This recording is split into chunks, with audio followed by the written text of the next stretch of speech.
Já é à noite, você tá scrollando nas redes sociais. E de repente você se depara com uma pessoa que tem exatamente o seu corpo dos sonhos. Você, assim como eu, é curioso e vai lá dar aquela stalkeada.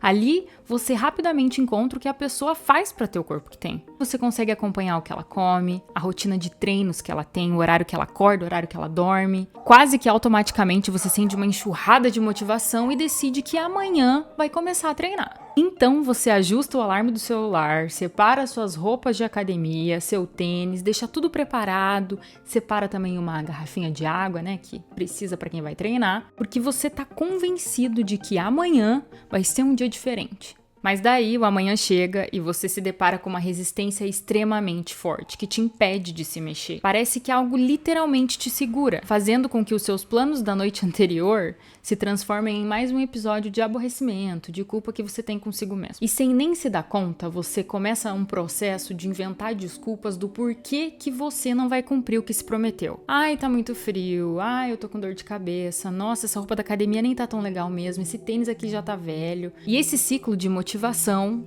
resistência e inação se repete semana atrás de semana, fazendo com que você se sinta um completo incapaz. O que acaba reforçando esse tipo de pensamento que você é uma pessoa que não treina. Eu quero te contar detalhadamente o que me fez deixar de ser sedentária e me transformar numa atleta. Sim, eu posso me considerar uma atleta porque eu pesquisei e é isso aí que eu sou.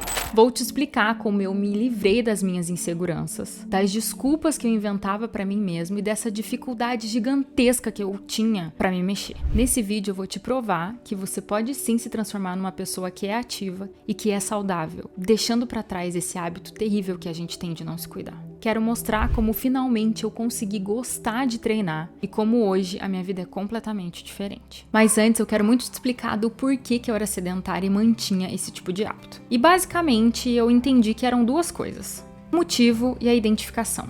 Motivo é que eu não achava que eu precisava treinar. Aqui entra a parte da vergonha. Meu Deus, quanta vergonha alheia.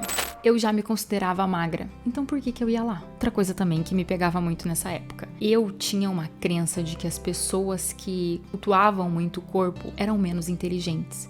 Então eu não queria mostrar para as pessoas que eu era essa pessoa que cultuava mais o corpo, mais a aparência, do que a inteligência. A outra regra que eu carregava embaixo do braço era identificação.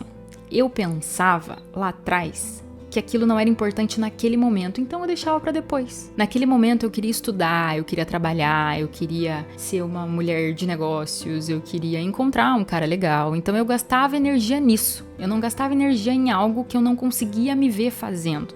Eu lembro de ter o seguinte pensamento, inclusive: eu sou fraca, eu sou magra, o que eu vou fazer lá? Eu vou tentar erguer peso, não vou conseguir, vou passar vergonha na academia, eu não vou me sujeitar a isso, entendeu? Até que eu passei por uns episódios que deram uma bagunçada no que eu entendia sobre quem eu era. O primeiro episódio foi mudar de carreira. Muito da minha personalidade foi moldada com base na minha vontade de ser útil e na maneira como eu me enxergava sendo mulher, principalmente uma mulher livre. E isso estava ligada diretamente com a minha profissão, já que para mim ela era uma referência do que era uma mulher independente. Então assim que eu mudei de carreira, e isso tudo foi arrancado de mim, eu meio que fiquei sem entender quem eu era e onde que eu era boa, onde que eu tinha segurança. Outro episódio importante que aconteceu foi eu ter perdido mais de uma pessoa na minha família por problemas de saúde. E aqui, não importa quem você seja, de onde você vem, as coisas que você faz, quando você se depara com essa realidade, que ela é dura, que ela é bruta, o jeito com que você olha a vida é diferente. Esses episódios foram dolorosos e me fizeram pensar em como que eu poderia ser mais forte emocionalmente para poder lidar com essas coisas que estavam acontecendo. Nessa época, inclusive, eu me sentia muito fraca,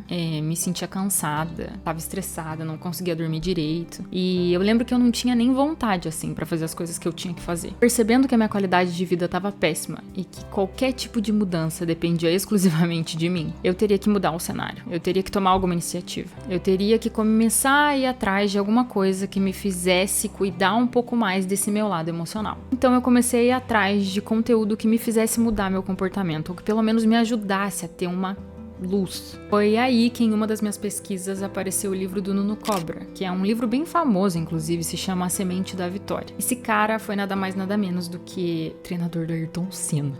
Apesar de estar ultrapassado em alguns ensinamentos, o livro é absurdamente brilhante na explicação de que a gente consegue mudar o nosso cérebro através do nosso músculo, que somos junção de espírito, mente e corpo, e que não existe a possibilidade de você ser uma pessoa de espírito forte num corpo que é fraco. Gosto também numa parte no começo que ele fala que o nosso cérebro é burro, porque ele age conforme as nossas emoções. Que se a gente acorda feliz e contente, a gente vai produzir dentro da gente hormônios que vão nos deixar mais felizes e contentes.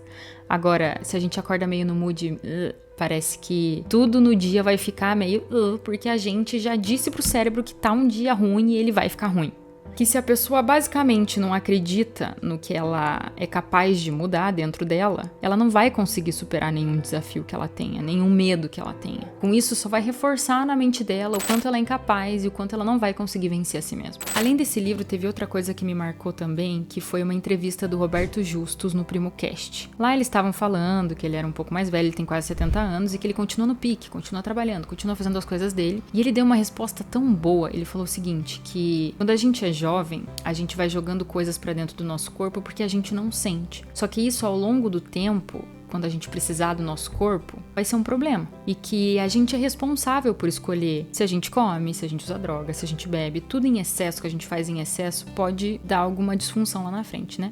Então, ele foi brilhante quando ele disse o seguinte: ele não tá isento de ter alguma doença ou de ter todas as coisas que acontecem com a velhice, mas ele tá diminuindo os riscos dele de ter alguma coisa. Não foram só essas duas coisas, mas essas foram as coisas mais marcantes. Eu precisava primeiro mudar minha forma de pensar, pra depois mudar meu comportamento, pra depois mudar o meu resultado. As razões que antes me faziam ser sedentária foram transformadas pra razões que iriam me fazer uma mulher ativa. Esses dois conteúdos foram imprescindíveis na hora de eu mudar aquelas duas razões, motivo e identificação. E depois que eu consegui entender tudo isso, ficou muito mais fácil colocar em prática. No quesito colocar em prática, eu vou trazer algumas coisas que me ajudaram. A primeira coisa é fazer um esforço ativo. Até que algo se torne automático pra gente, a gente precisa se forçar. Então aqui, a minha dica é modular o seu ambiente para que fique mais fácil você fazer aquilo. Separa a roupa no dia anterior da academia, deixa em cima da mesa, é muito mais fácil. Coloca o exercício físico como prioridade. Eu durante muito tempo fui treinar no primeiro horário da manhã porque eu já queria me livrar, porque eu já sentia que quando eu fazia, aquilo já saía da minha frente, eu já me sentia vitoriosa. Outra coisa que eu fiz também foi me afastar de pessoas que não iam nesse caminho. Então gente que me chamava pra beber, gente que me chamava pra sair nos horários que eu precisava estar dormindo pra no dia seguinte eu acordar cedo e treinar, já que eu tinha que trabalhar. Enfim, foram decisões que eu fui tomando ao longo do caminho que me fizeram aderir mais fácil a esse novo hábito. A segunda coisa foi estabelecer metas. Eu fiz uma meta de 300 treinos no ano de 2023. Foi muito?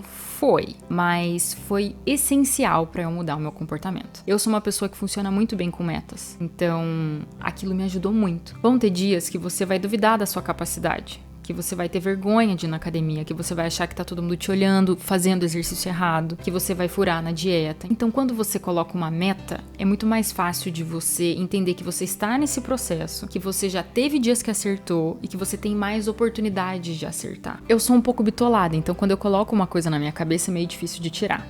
E pra que eu mantesse essa minha decisão de ser uma pessoa um pouco mais ativa, eu fui lá e coloquei 300 treinos em 2023. Ano passado foi bem difícil. Eu treinei cansada, eu treinei com dor, eu treinei, chorando, mas eu fiz todos os dias. Inclusive, se você quiser acompanhar, tá lá no meu perfil do Instagram, nos meus destaques, vai lá dar uma olhada. Terceira coisa que me ajudou muito foi me comparar. Sim, me comparar. Tem gente que fala que não é legal se comparar, porque você vai se colocar num lugar mais abaixo. Mas eu aprendi que a comparação você olha com um olhar de inspiração e não de inveja. Então, quando você começa a seguir mulheres que treinam, que têm o corpo que você quer, que fazem as coisas que você quer fazer, é muito mais legal. Tinha dias que eu acordava com preguiça de treinar, né? Porque lembra que eu falei 300 treinos.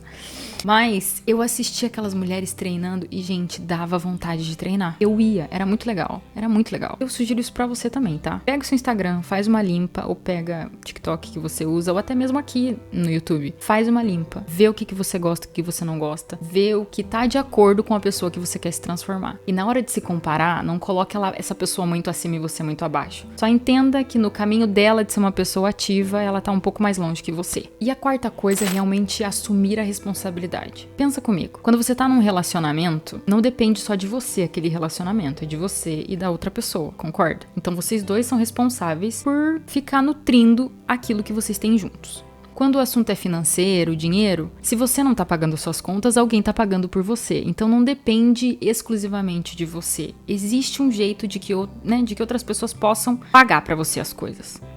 Agora, quando o assunto é saúde, ninguém pode fazer por você. É só você. E quando você entende essa responsabilidade e o peso que isso traz, de que quem escolhe quem coloca a comida errada na sua boca, meu anjão, é você. Quem escolhe não tomar água é você. Quem escolhe beber mais álcool, fazer mais... é você que escolhe. Então, assumindo essa responsabilidade, vai estar muito mais claro pra você o que você precisa fazer. Vai ser muito mais fácil de agir quando você pega essa responsabilidade pra si e fala o seguinte: tá bom, sou eu que tenho que fazer, então eu vou lá fazer. Eu sei que em todo lugar você escuta que exercício físico vai te transformar numa pessoa melhor. Mas aqui eu quero enfatizar não só essa disposição, energia que você vai ter pra ser mais produtivo no seu trabalho ou pra viver de uma maneira um pouco melhor. Ao treinar com regularidade, o seu corpo muda. E quando o seu corpo muda, a maneira com que você se enxerga na frente do espelho também muda. Talvez se a gente tem algum problema com autoconfiança, ou então se a gente desejaria que alguma coisa no nosso corpo fosse diferente, fazer exercício físico é meio que um caminho básico para garantir que esses problemas sejam sanados. Isso muda a maneira como a gente se expõe e, consequentemente, muda a maneira com que os outros enxergam a gente. E não é só isso. O treino ele não é um hábito isolado. Quando você começa a praticar mais exercício físico, outros hábitos legais começam a se aglomerar na sua vida. Vai começar a comer melhor, em quantidades certas. Você vai tomar mais água, vai parar de tomar tanto álcool, porque você sabe que o álcool vai prejudicar a sua performance. Ainda que você tome, mas é menos. Você entende o que isso significa dentro do seu corpo. Você começa a se nutrir mais, a se cuidar mais. Comigo não foi somente algo que eu fiz pra me sentir bonita. Eu também fiz porque eu precisava de algo que me desse confiança, algo que me desse segurança. Essa transformação de sedentária para atleta me fez criar um repertório novo, tão forte dentro de mim, algo que não se compra. É muito louco que eu nem consigo direito colocar em palavras isso. Todas as vezes que eu tenho que fazer 12 repetições e que na 8ª repetição eu escuto uma vozinha falando: Daiane, você não vai conseguir, larga isso, você já fez 8, tá tudo bem. Automaticamente vem uma outra que fala: não, Dai, você é forte, você consegue, vai, faz até o 12, faz até falhar. Se não conseguir, volta de novo. Depois de contar a minha trajetória pra vocês, tem uma coisa que eu quero que vocês entendam muito nesse vídeo. Que você precisa sim ser forte aqui pra você ser forte aqui. Quando você compreende a essência dessa força, mais rápido você vai alcançar qualquer sonho que você tenha. Pelo simples fato de que você vai agora se sentir capaz de realizá-los.